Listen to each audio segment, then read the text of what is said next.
ಅಯ್ಯೋ ಇದನ್ನೆಲ್ಲ ಅಣ್ಸಕ್ಕೆ ಆಗಲ್ಲ ಅಂತ ಅನ್ಸುತ್ತೆ. ನೋಡ್ದ, ಇದೇ ತರಾನೇ ನಾವು ಆಡೋ ಒಂದೊಂದು ಮಾತು ಕೂಡ ಮತ್ತೆ ಅದನ್ನ ಅಣ್ಸೋದಕ್ಕಾಗೋದಿಲ್ಲ.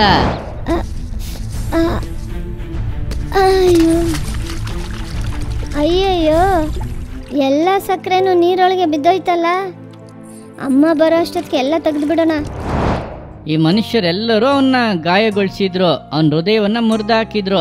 ಆದ್ರೆ ಯೇಸಪ್ಪನ ಮಾತು ಅವನನ್ನ ಸಂತೈಸ್ತು, ಅವನ್ನ ಆದರಿಸ್ತು, ಸಮಾಧಾನ ಪಡಿಸ್ತು. ಅವನು ಬಹಳ ಹ್ಯಾಪಿಯಾಗಿ ಒಂದು ಹೊಸ ಜೀವಿತವನ್ನ ಪ್ರಾರಂಭಿಸ್ತ. ನಿಮ್ ತರನೇ ಇರೋ ಚಿಕ್ಕ ಪುಟಾಣಿ ಮಕ್ಕಳು ಏಸಪ್ಪ ಬಗ್ಗೆ ನೀವು ಹೇಳ್ಬೇಕು. ಭಕ್ತಿ ವೃದ್ಧಿಯನ್ನು ಉಂಟು ಮಾಡೋ ಮಾತನ್ನ ಹೇಳ್ಬೇಕು.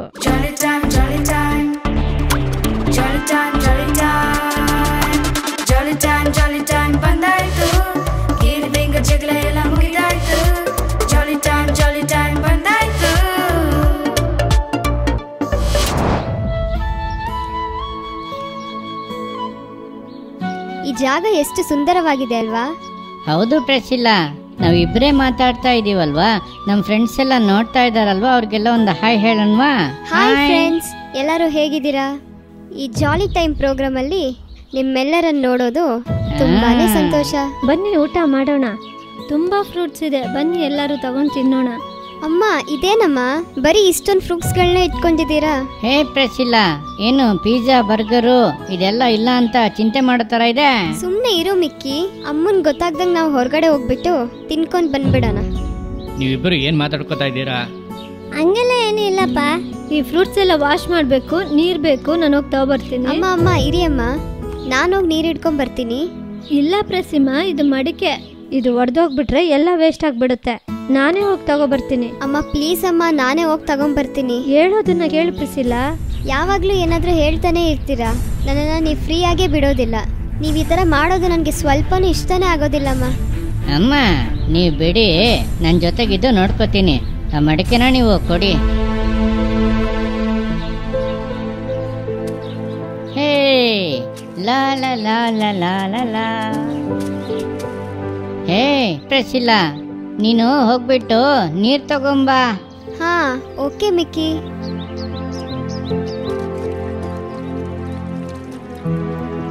ಓಕೆ ಹೋಗೋಣವಾ?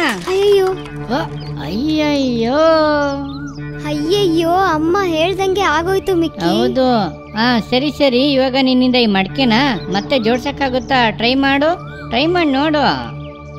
ಅಯ್ಯೋ ಇದನ್ನೆಲ್ಲ ಅಣ್ಸಕ್ಕೆ ಆಗಲ್ಲ ಅಂತ ಅನ್ಸುತ್ತೆ. ಆಗ್ತಾ ಇಲ್ಲ ಮಿಕ್ಕಿ.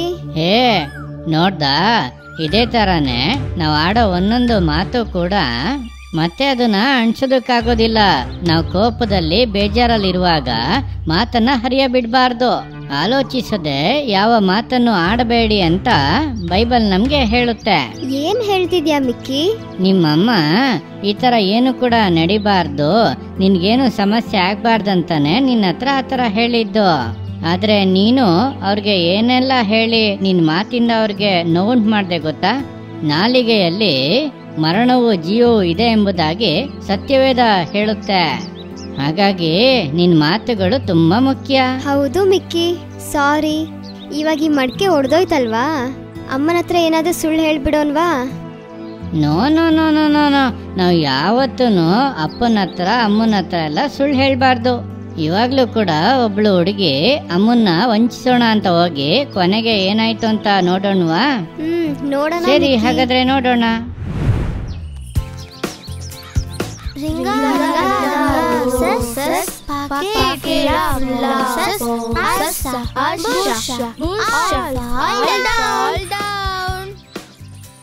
ನನ್ಗೆ ಬಾಯಾರಿಕೆ ಆಗ್ತಿದೆ, ನೀರ್ ಕುಡ್ಕೊ ಬರ್ತೀನಿ.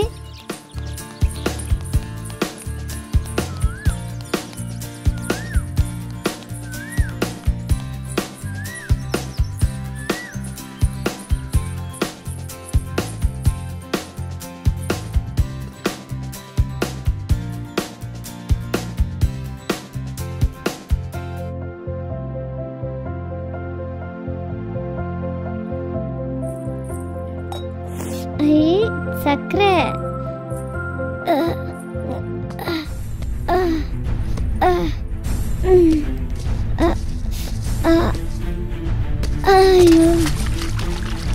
ಅಯ್ಯಯ್ಯೋ, ಎಲ್ಲ ಸಕ್ಕರೆನೂ ನೀರೊಳಗೆ ಬಿದ್ದೋಯ್ತಲ್ಲ. ಅಮ್ಮ ಬರೋ ಅಷ್ಟೊತ್ತಿಗೆ ಎಲ್ಲ ತೆಗೆದು ಬಿಡೋಣ. ಅಯ್ಯಯ್ಯೋ ಬರ್ತಾ ಇಲ್ವಲ್ಲ. ಅಯ್ಯಯ್ಯೋ ಎಲ್ಲ ಕರಗೆ ಹೋಗಿದೆ, ಕೈಗೆ ಬರ್ತಾ ಇಲ್ಲ. ಏನು ಮಾಡೋದು? ಅಮ್ಮನ ಗೊತ್ತಾದ್ರೆ ಹೊಡಿತಾರೆ. ಏನು ಮಾಡೋದು? ಐಡಿಯಾ, ಎಲ್ಲ ನೀರನ್ನು ನಾನೇ ಕುಡ್ಕೊಬಿಟ್ರೆ ಅಮ್ಮನ ಗೊತ್ತಾಗಲ್ಲ.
ಅಯ್ಯಯ್ಯೋ ಏನಮ್ಮ ಆಯ್ತು?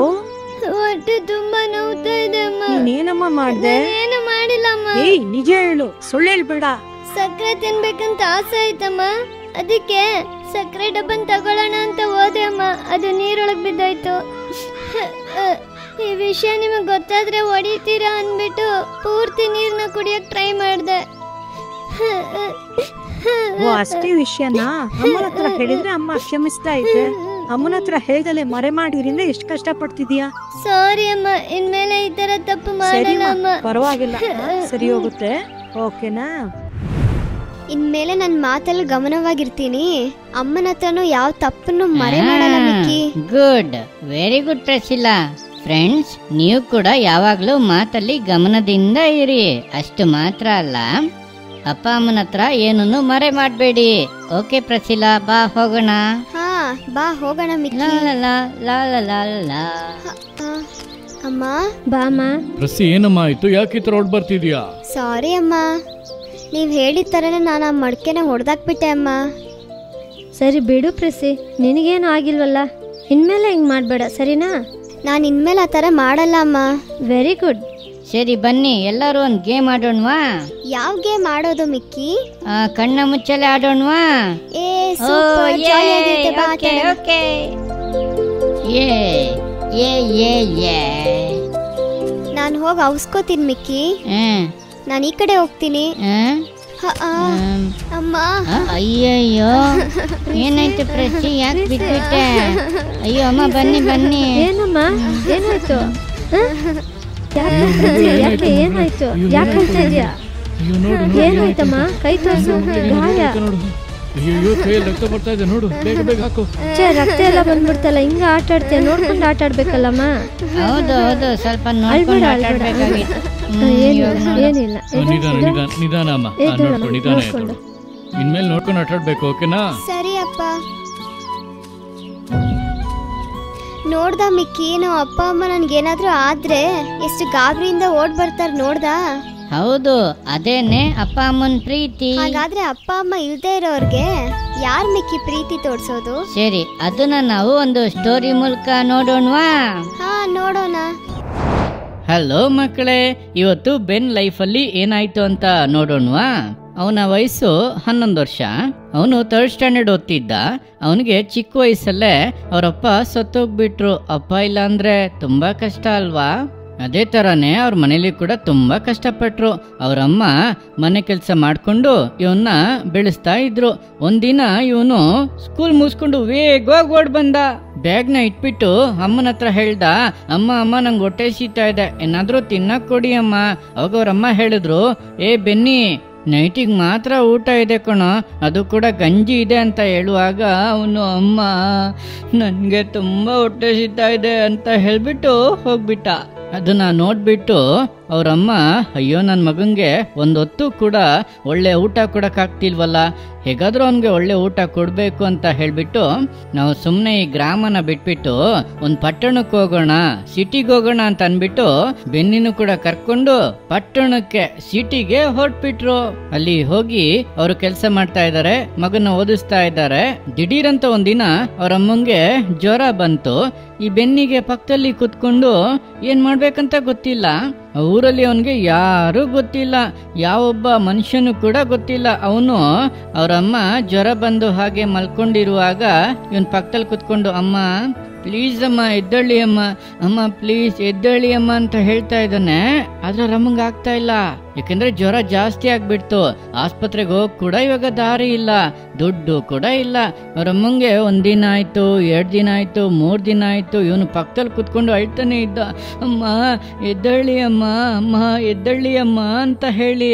ಒಂದಿನ ದಿಢೀರಂತ ಅವ್ರ ಅಮ್ಮನೂ ಕೂಡ ಸತ್ತೋಗ್ಬಿಟ್ರು. ಅಪ್ಪ ಅಮ್ಮ ಇಲ್ಲ ಅಂತಂದ್ರೆ ತುಂಬಾ ಕಷ್ಟ ಅಲ್ಲ. ಅವಾಗ ಅವನ್ಗೆ ಏನ್ ಮಾಡೋದಂತಾನೆ ಗೊತ್ತಾಗ್ತಿಲ್ಲ. ಒಂದು ದೊಡ್ಡ ಪ್ರದೇಶದಲ್ಲಿ, ಒಂದು ದೊಡ್ಡ ಸಿಟಿಯಲ್ಲಿ ಒಬ್ಬ ಚಿಕ್ಕ ಹುಡುಗನ್ ಬಿಟ್ರೆ ಯಾವ ತರ ಇರುತ್ತೆ. ಅವನಿಗೆ ತುಂಬಾ ಹೊಟ್ಟೆ ಹಸಿಯಕ್ ಸ್ಟಾರ್ಟ್ ಆಯ್ತು. ಆಗ ಅವನು ಯಾರ ಹತ್ರನಾದ್ರೂ ಹೋಗಿ, ಅಣ್ಣ ಅಣ್ಣ ತುಂಬಾ ಹೊಟ್ಟೆ ಹಸಿತಾ ಇದೆ, ಏನಾದ್ರೂ ತಿನ್ನಕ್ ತೆಕ್ಕೊಡಿ ಅಂತ ಕೇಳಿದ್ರೆ, ಐ ಹೋಗೋ ಭಿಕ್ಷುಕ, ಚೆನ್ನಾಗೇ ಇದೆಯಾ ಅಂತ ಹೇಳುವಾಗ ಅವನು ಹತ್ಕೊಂಡೇ ಬರ್ತಾ ಇದ್ದ. ಎಲ್ಲರೂ ಅವನ್ನ ಬೈತಾ ಇದ್ರು.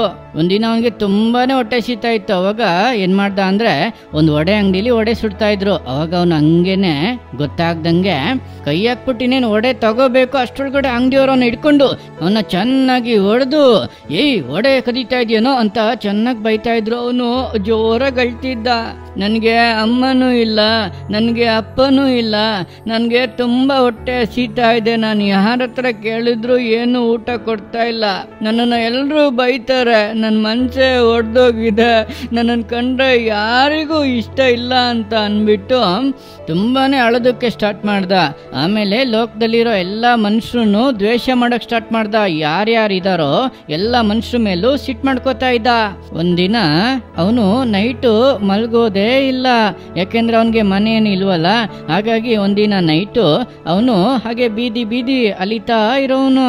ಒಂದಿನ ನೈಟು ಹೀಗೆ ನಡ್ಕೊಂಡು ಹಾಗೆ ಗುಣ್ಗುಡ್ಕೊಂಡು, ನನ್ಗೆ ಯಾರೂ ಇಲ್ಲ, ನಾನು ಏನ್ ಮಾಡೋದೋ ಗೊತ್ತಿಲ್ಲ ಅಂತ ಹೋಗ್ತಾ ಇರ್ಬೇಕಾದ್ರೆ ದಿಢೀರಂತ ದೂರದಲ್ಲಿ ಒಂದು ಲೈಟ್ ಉರಿತಾ ಇದೆ. ದಿನ ನಾನು ಇದೇ ಬೀದಿಲೇ ನಡ್ಕೊಂಡು ಹೋಗ್ತೀನಿ, ಈ ತರ ಲೈಟೇ ನೋಡಿಲ್ವಲ್ಲ ಅಂತ ಅನ್ಬಿಟ್ಟು ವೇಗವಾಗಿ ಓಡಿ ಓಡಿ ಆ ಲೈಟ್ ಹತ್ರ ಹೋದ. ಅಲ್ಲಿಗೆ ಹೋಗಿ ಅಲ್ಲೊಂದು ಡೋರ್ ಇತ್ತು, ಅದನ್ನ ಓಪನ್ ಮಾಡಿ ನೋಡಿದ್ರೆ ಅದೊಂದು ಚರ್ಚು. ಅಲ್ಲಿ ನೈಟ್ ಪ್ರೇಯರ್ ನಡೀತಾ ಇತ್ತು. ಇವನು ಆ ಹಿಂದೆ ಚರ್ಚ್ಗೆಲ್ಲ ಹೋಗೇ ಇಲ್ಲ. ಸರಿ, ಅಲ್ಲಿ ಏನ್ ನಡೀತಾ ಇದೆ ನೋಡೋಣ ಅಂತ ನೋಡುವಾಗ ಒಳಗಡೆ ಒಂದು ಸುಂದರವಾದ ಹಾಡಾಡಿದ್ರು. ಹಾಡಾಡಿದ್ಮೇಲೆ ಪ್ರಸಂಗ ಮಾಡ್ತಾರೆ ಅಂತ ಅನ್ಬಿಟ್ಟು ಒಬ್ರು ಪಾಸ್ಟರ್ನ ಕರೆದ್ರು. ಆ ಪಾಸ್ಟರು ಬಂದ್ಬಿಟ್ಟು ಬೈಬಲ್ ತೆರೆದ್ಬಿಟ್ಟು ಹೇಳಿದ್ರು, ಮೊದಲನೇದಾಗಿ ಇಲ್ಲಿರೋಂತ ನಿಮ್ಮೆಲ್ಲರನ್ನು ಏಸಪ್ಪ ಪ್ರೀತಿಸ್ತಾರೆ ಅಂತ. ಇವನ್ ಯೋಚನೆ ಮಾಡ್ದ, ಈ ಲೋಕದಲ್ಲಿರೋ ಎಲ್ರು ನನ್ನ ದ್ವೇಷ ಮಾಡ್ತಾರೆ, ಆದ್ರೆ ಇವ್ರು ಯಾರೋ ಏಸಪ್ಪ ಅಂತ ಹೇಳ್ತಾರೆ, ಅವ್ರು ನನ್ನ ಪ್ರೀತಿಸ್ತಾರಂತೆ ಅಂತ ಅನ್ಬಿಟ್ಟು ಅವನಂಗೆ ಯೋಚನೆ ಮಾಡ್ತಾ ಇದ್ದ. ಅವಾಗ ಅವರು ಹೇಳಿದ್ರು, ನೀವು ಸುಳ್ಳು ಹೇಳಿರ್ಬೋದು, ಕದ್ದಿರ್ಬಹುದು, ಯಾಕೆ ತುಂಬಾ ಪಾಪಗಳನ್ನ ಮಾಡಿರ್ಬಹುದು, ಆದ್ರೂ ಕೂಡ ಆ ಯೇಸು ನಿಮ್ಮನ್ನ ಪ್ರೀತಿಸ್ತಾರೆ ಅಂತ ಹೇಳಿದಾಗ ಇವನು, ನಾನು ಕದ್ದಿದ್ದೀನಿ, ಸುಳ್ಳು ಹೇಳಿದ್ದೀನಿ, ತುಂಬಾ ಪಾಪಗಳನ್ನೆಲ್ಲ ಮಾಡಿದ್ದೀನಿ, ಈ ಲೋಕದಲ್ಲಿರೋ ಎಲ್ರೂ ನನ್ನ ದ್ವೇಷ ಮಾಡ್ತಾರೆ, ಆದ್ರೆ ಯೇಸು ಮಾತ್ರ ನನ್ನ ಪ್ರೀತಿಸ್ತಾರೆ ಅಂತ ಇವ್ರು ಹೇಳ್ತಾ ಇದ್ದಾರಲ್ಲ, ಹೇಗೆ ಅಂತ ಯೋಚನೆ ಮಾಡ್ತಿರ್ಬೇಕಾದ್ರೆ ಈ ಲೋಕ ನಾಶ ಆಗುವಂತ ಲೋಕ, ಆದ್ರೆ ನಾಶ ಆಗದೆ ಇರೋ ಜೀವಿತ ಇದೆ, ಅದುವೇ ಪರಲೋಕ, ಅದುವೇ ಹೆವೆನ್, ಅದುವೇ ಸ್ವರ್ಗ. ಆ ಪರಲೋಕಕ್ಕೆ ಹೋಗ್ಬೇಕು ಅಂತ ಹೇಳಿದ್ರೆ ಪರಿಶುದ್ಧರಾಗಿರೋರು ಮಾತ್ರ ಹೋಗ್ಲಿಕ್ಕೆ ಸಾಧ್ಯ. ಆ ಪರಲೋಕದಲ್ಲಿ ಪಾಪನೇ ಇಲ್ಲ. ಶಾಪನೇ ಇಲ್ಲ, ಹಸಿವೇ ಇಲ್ಲ, ಕಣ್ಣೀರೇ ಇಲ್ಲ, ಯಾವಾಗ್ಲೂ ಜಾಲಿಯಾಗಿರ್ಬಹುದು ಅಂತ ಹೇಳಿದ ತಕ್ಷಣ ಈ ಬೆನ್ನಿಗೆ ಆಸೆ, ಅಯ್ಯೋ ನಾನು ಕೂಡ ಪರಲೋಕಕ್ಕೆ ಹೋಗ್ಬೇಕು, ಅಲ್ಲಿ ಹೋದ್ರೆ ಜಾಲಿಯಾಗಿರ್ಬೋದಲ್ಲ ಅಂತ ಅನ್ಕೋಬೇಕಾದ್ರೆ ಅವರು ಮತ್ತೆ ಹೇಳಿದ್ರು, ಪಾಪ ಮಾಡುವಂತ ಯಾರು ಕೂಡ ಪರಲೋಕಕ್ಕೆ ಹೋಗೋದಕ್ಕೆ ಸಾಧ್ಯ ಇಲ್ಲ. ಅವಾಗಿನ ಯೋಚನೆ ಮಾಡ್ದ, ಅಯ್ಯಯ್ಯೋ ನಾನು ತುಂಬಾನೇ ಪಾಪ ಮಾಡ್ಬಿಟ್ಟಿದ್ದೀನಲ್ಲ, ಇವಾಗ ಏನ್ ಮಾಡೋದು ಅಂತ ಅನ್ಕೋಬೇಕಾದ್ರೆ ಅವ್ರು ಹೇಳಿದ್ರು, ನಾವೆಲ್ಲರೂ ಪಾಪ ಮಾಡಿದ್ದೀವಿ, ನಾವು ಆ ಪರಲೋಕಕ್ಕೆ ಹೋಗ್ಬೇಕಂತ ಹೇಳಿಬಿಟ್ಟು ಈ ಲೋಕವನ್ನು ಉಂಟು ಮಾಡಿದಂತ ಯೇಸು ಕ್ರಿಸ್ತನು ಭೂಮಿಗೆ ಬಂದು ಆತನು ರಕ್ತ ಸುರಿಸಿ ಶಿಲುಬೆಯಲ್ಲಿ ತನ್ನನ್ನೇ ಬಲಿಯಾಗಿ ಕೊಟ್ಟನು. ಯಾರ್ಯಾರು ಯೇಸುವಿನ ಮೇಲೆ ನಂಬಿಕೆ ಇಟ್ಟು ಏಸಪ್ಪ ನನ್ನ ಪಾಪಗಳನ್ನ ಕ್ಷಮಿಸಿ ಅಂತ ಕೇಳ್ತಾರೋ ಅವ್ರ ಪಾಪಗಳನ್ನೆಲ್ಲ ಅವ್ರು ಕ್ಷಮಿಸಿ ಪರಲೋಕಕ್ಕೆ ಕರ್ಕೊಂಡು ಹೋಗ್ತಾರೆ ಅಂತ ಹೇಳುವಾಗ ಅವನ ಹೃದಯದಲ್ಲಿ ದೊಡ್ಡ ಸಂತೋಷ ಬಂತು. ಈ ಯೇಸು ನನಗೋಸ್ಕರ ಸತ್ರ, ಈ ಏಸಪ್ಪ ನನ್ ಮೇಲಿರೋ ಪ್ರೀತಿನ ತೋರ್ಪಡಿಸ್ತಾರ, ಸರಿ ನಾನು ನನ್ನ ತಪ್ಪೆಲ್ಲ ಹೇಳ್ಬಿಡ್ತೀನಿ ಅಂತ ಅನ್ಬಿಟ್ಟು ಹಾಗೆ ನಿಂತ್ಕೊಂಡಿದ್ದ. ಚರ್ಚ್ ಮುಗೀತು, ಎಲ್ರೂ ಹೊರಗಡೆ ಹೋಗ್ಬಿಟ್ರು. ಇವನ್ ಹಾಗೆ ಭಯ ಪಡ್ಕೊಂಡು ಇವನು ಪಾಸ್ಟರ್ ಹತ್ರ ಹೋಗಿ, ಪಾಸ್ಟರ್ ನನ್ನೂ ಕೂಡ ಏಸಪ್ಪ ಪ್ರೀತಿಸ್ತಾರಾ ಅಂತ ಕೇಳ್ದ. ಪಾಸ್ಟರ್ ಹೆಗ್ಲ ಮೇಲೆ ಕೈ ಹಾಕ್ಬಿಟ್ಟು, ಮಗನೇ ನಿನ್ನೂ ಕೂಡ ಏಸಪ್ಪ ಪ್ರೀತಿಸ್ತಾರೆ ಅಂತ ಹೇಳಿದ ತಕ್ಷಣ, ನಾನು ತುಂಬಾ ತಪ್ಪುಗಳನ್ನ ಮಾಡಿದ್ದೀನಿ, ನನ್ನನ್ನು ಪ್ರೀತಿಸ್ತಾರ, ನಿನ್ನನ್ನು ಕೂಡ ಪ್ರೀತಿಸ್ತಾರೆ. ನೀನ್ ಮಾಡಿ ತಪ್ಪುಗಳನ್ನೆಲ್ಲ ಏಸಪ್ಪನ ಹತ್ರ ಹೇಳ್ಬಿಟ್ರೆ ಏಸಪ್ಪ ನಿನ್ಗೆ ಹೊಸ ಜೀವಿತವನ್ನ ಕೊಡ್ತಾರೆ. ಅಷ್ಟೇ ಅಲ್ಲ, ಆ ಒಂದು ಪರಲೋಕಕ್ಕೆ ಕರ್ಕೊಂಡು ಹೋಗ್ತಾರೆ ಅಂತ ಹೇಳಿದಾಗ ಅವನ್ ತುಂಬಾ ಸಂತೋಷ ಪಟ್ಟ. ಈ ಮನುಷ್ಯರೆಲ್ಲರೂ ಅವನ್ನ ಗಾಯಗೊಳಿಸಿದ್ರು, ಅವನ ಹೃದಯವನ್ನ ಮುರಿದಾಕಿದ್ರು. ಆದ್ರೆ ಏಸಪ್ಪನ ಮಾತು ಅವನನ್ನ ಸಂತೈಸ್ತು, ಅವನ್ನ ಆದರಿಸ್ತು, ಸಮಾಧಾನ ಪಡಿಸ್ತು. ಅವನು ಬಹಳ ಹ್ಯಾಪಿಯಾಗಿ ಒಂದು ಹೊಸ ಜೀವಿತವನ್ನ ಪ್ರಾರಂಭಿಸ್ತಾ. ಒಂದ್ ವೇಳೆ ನೋಡ್ತಾ ಇರುವಂತ ಪ್ರೀತಿಯ ಸಹೋದರ ಸಹೋದರಿ, ನಿಮ್ಮನ್ನು ಕೂಡ ನಿಮ್ ಸುತ್ತ ಇರುವಂತವ್ರು ನಿಮ್ ಹೃದಯವನ್ನ ಗಾಯಗೊಳಿಸಬಹುದು, ನಿಮ್ಮನ್ನ ಬೈತಲ್ಲೇ ಇರಬಹುದು. ಆದ್ರೆ ನೀವು ಏಸಪ್ಪ ಹತ್ರ ಪ್ರಾರ್ಥನೆ ಮಾಡಿ ದೇವರ ವಾಕ್ಯಗಳನ್ನು ಓದಕ್ಕೆ ಸ್ಟಾರ್ಟ್ ಮಾಡಿ, ನಿಮಗೂ ಕೂಡ ಏಸಪ್ಪ ಸಾಂತ್ವನ ಕೊಡ್ತಾರೆ. ಅಷ್ಟೇ ಅಲ್ಲ, ನೀವು ಮತ್ತೊಬ್ಬರನ್ನ ಗಾಯಗೊಳಿಸೋರಾಗಿ, ಮತ್ತೊಬ್ಬರ ಕೊರತೆಗಳನ್ನ ಹೇಳಿ ಅವ್ರ ಹೃದಯವನ್ನ ಮುರಿಯೋರಾಗಿ ಇರಬಾರ್ದು. ಏಸಪ್ಪನ ವಾಕ್ಯಗಳನ್ನ ಹೇಳಿ ಅವ್ರ ಹೃದಯವನ್ನ ಬಲಪಡಿಸುವವರಾಗಿರಿ. ದೇವರು ನಿಮ್ಮನ್ನ ಆಶೀರ್ವದಿಸ್ತಾರೆ. ಬಾಯ್. ಮಿಕ್ಕಿ, ಜೀಸಸ್ ಮಾತ್ರನೇ ನಮ್ಮೆಲ್ಲರ ಮೇಲೂ ತುಂಬ ಪ್ರೀತಿಯಿಂದ ಇರ್ತಾರೆ. ಜೀಸಸ್ ಮಾತುಗಳೇ ಎಲ್ಲರನ್ನ ಸಂತೈಸೋದು ಮಿಕ್ಕಿ. ನಾವು ಕೂಡ ನಮ್ಮ ಮಾತುಗಳಿಂದ ಮತ್ತೊಬ್ಬರನ್ನ ಸಂತೈಸುವವರಾಗಿ ಅವ್ರ ನಂಬಿಕೆನ ಬಲಪಡಿಸುವಂತೆ ಮಾತುಗಳನ್ನ ಆಡ್ಬೇಕು. ಹೌದು ಮಿಕ್ಕಿ. ಓಕೆ, ನಾವಿವಾಗ ಕರ್ತನ ವಾಕ್ಯವನ್ನ ಕೇಳೋಣವಾ? Hello friends, praise the Lord. ಚೆನ್ನಾಗಿದ್ದೀರಾ? ಇವತ್ತು ಮಿಕ್ಕಿ ಆ್ಯಂಡ್ ಪ್ಲುಕ್ಕೋ ನಿಮಗೆ ತುಂಬ ವಿಷಯಗಳನ್ನ ಹೇಳ್ಕೊಟ್ರಲ್ವಾ, ತುಂಬ ಕಾರ್ಯಗಳನ್ನ ಹೇಳ್ಕೊಟ್ರು. ಇವತ್ತು ಯಾವ್ದ್ರ ಬಗ್ಗೆ ಹೇಳ್ಕೊಟ್ರು? Yes, exactly, word. ನಮ್ಮ ಬಾಯಿಂದ ಬರೋ ಒಂದೊಂದು ಮಾತು ಹೇಗೆ ಮತ್ತೊಬ್ಬರಿಗೆ ಹೋಗಿ ತಲುಪುತ್ತೆ, ಹೇಗೆ ಮತ್ತೊಬ್ಬರಿಗೆ ಅದು ಎಫೆಕ್ಟ್ ಆಗುತ್ತೆ, ಅದನ್ನೆಲ್ಲ ಹೇಳ್ಕೊಟ್ರಲ್ಲ. ಮಿಕ್ಕಿ ಎಲ್ಲ ಸೂಪರಾಗಿ ಹೇಳ್ಕೊಟ್ರಲ್ವಾ.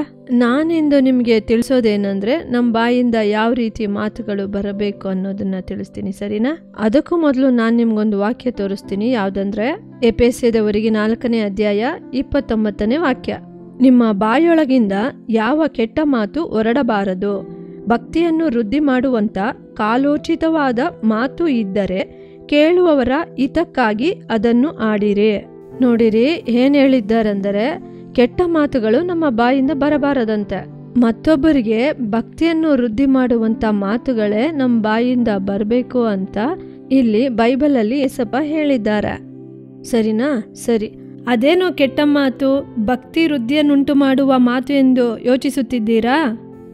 ನಮ್ಮ ಬಾಯಿಂದ ಬರೋ ಅಂಥ ಮಾತು ನಾವು 3 ಟೈಪ್ಸ್ ಆಗಿ ಹೇಳ್ಬೋದು. ನಾವು ಮಾತಾಡೋ ಮಾತನ್ನ ನಾವು 3 ಟೈಪ್ಸ್ ಆಗಿ ವಿಂಗಡ ಮಾಡ್ಬೋದು. ನಾವು ಫಸ್ಟ್ ಯಾವ ರೀತಿ ಮಾತಾಡುತ್ತೇವೆ ಎಂದರೆ, ನಮ್ಮ ಹೃದಯದಲ್ಲಿ ಯಾವುದು ಕರೆಕ್ಟ್ ಅನ್ನಿಸುತ್ತದೋ ಅದನ್ನು ಮಾತಾಡುತ್ತೇವೆ.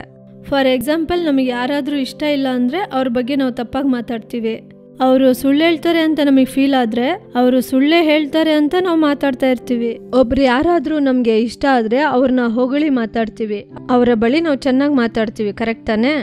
ಆಗ ನಮ್ಮ ಹೃದಯದಲ್ಲಿ ಒಬ್ಬರ ಬಗ್ಗೆ ಏನು ಅಡಗಿರುತ್ತದೋ ಅದನ್ನಿಟ್ಕೊಂಡೆ ನಾವು ಅವರ ಬಳಿ ಮಾತನಾಡುತ್ತೇವೆ. ಬೈಬಲಲ್ಲಿ ಒಂದು ವಾಕ್ಯ ಇದೆ, ಏನಂದ್ರೆ ಹೃದಯದಲ್ಲಿ ಇರುವುದೇ ಬಾಯಲ್ಲಿ ಬರುವುದು ಎಂದು. ಅಂದರೆ ನಾವು ಮನಸ್ಸಲ್ಲಿ ಏನು ಅನ್ಕೊಂಡಿರ್ತೀವೋ ಅದನ್ನಿಟ್ಟೆ ಅವರ ಬಳಿ ಮಾತಾಡ್ತೀವಿ. ನೀವೇ ಯೋಚನೆ ಮಾಡಿ. ಈಗ ಒಬ್ರು ಮಾಡೋದು ನಿಮ್ಗೆ ಇಷ್ಟ ಆಗಿಲ್ಲ ಅಂದರೆ ನೀವು ಅದನ್ನು ಬೇರೊಬ್ಬರ ಹತ್ರ ಹೇಳೋದಕ್ಕಿಂತ ಅವ್ರ ಹತ್ರನೇ ಸ್ಟ್ರೈಟಾಗಿ ಹೇಳ್ಬಿಡ್ಬೋದು.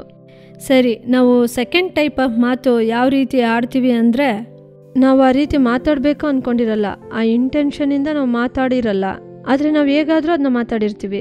ಫಾರ್ ಎಕ್ಸಾಂಪಲ್, ಯಾರಾದರೂ ನಿಮ್ಮನ್ನು ಕೋಪ ಪಡಿಸ್ತಾರೆ ಅಂದರೆ ನಿಮ್ಗೇನು ಅನಿಸುತ್ತೆ? ನಾವು ಇರಿಟೇಟ್ ಮಾಡಬೇಕು, ಅವ್ರು ಕೋಪ ಮಾಡ್ಕೊಳ್ಳೋ ಥರ ಮಾಡಬೇಕು ಅಂತ ಕೆಲವು ಮಾತು ಬಂದ್ಬಿಡುತ್ತೆ. ಆದರೆ ಅಂಥ ಮಾತುಗಳನ್ನ ನಾವು ಮನಸ್ಸಲ್ಲಿ ಅಂದ್ಕೊಂಡೇ ಇರಲ್ಲ, ಆದರೂ ಆ ಮಾತುಗಳನ್ನ ಮಾತಾಡ್ಬಿಡ್ತೀವಿ, ಯಾಕಂದರೆ ಅವ್ರು ನಮ್ಮನ್ನು ಕೋಪ ಪಡಿಸಿರ್ತಾರೆ. ಸಮ್ಟೈಮ್ಸ್ ಅವ್ರನ್ನ ಇರಿಟೇಟ್ ಮಾಡೋದಕ್ಕೆ ನಾವು ಮಾತಾಡ್ತಾ ಇರ್ತೀವಿ.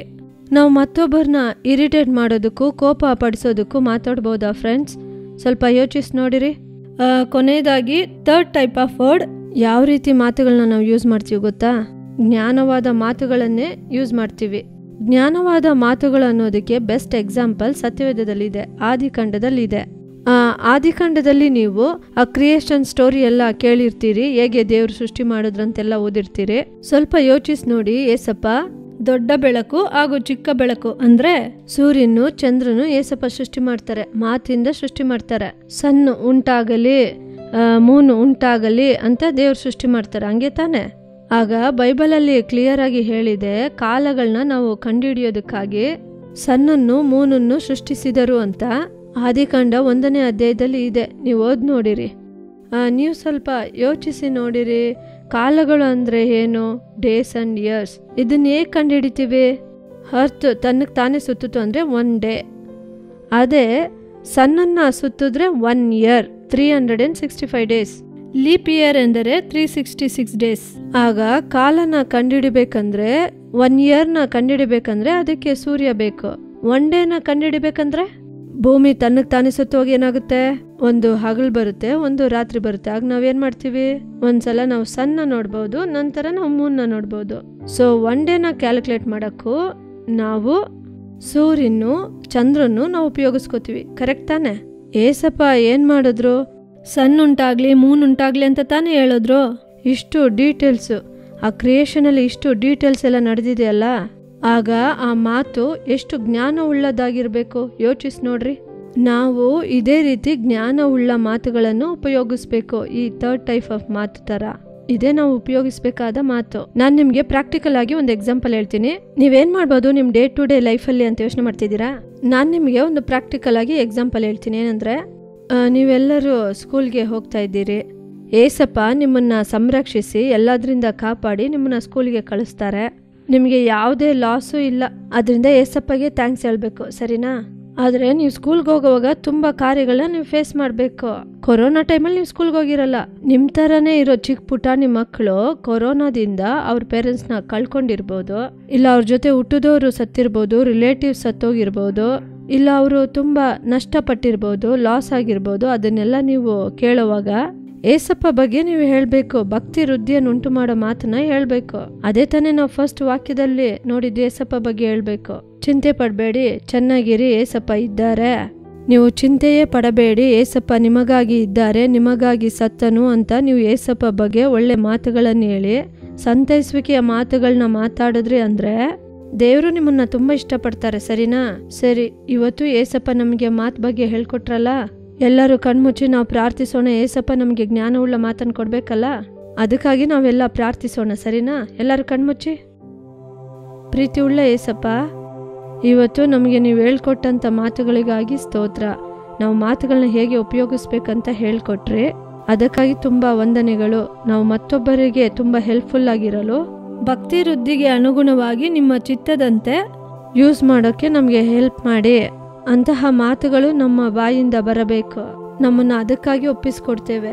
ಯೇಸುವಿನ ನಾಮದಲ್ಲಿ ಪ್ರಾರ್ಥಿಸುತ್ತೇನೆ, ಜೀವವುಳ್ಳ ತಂದೆಯೇ, ಆಮೇನ್.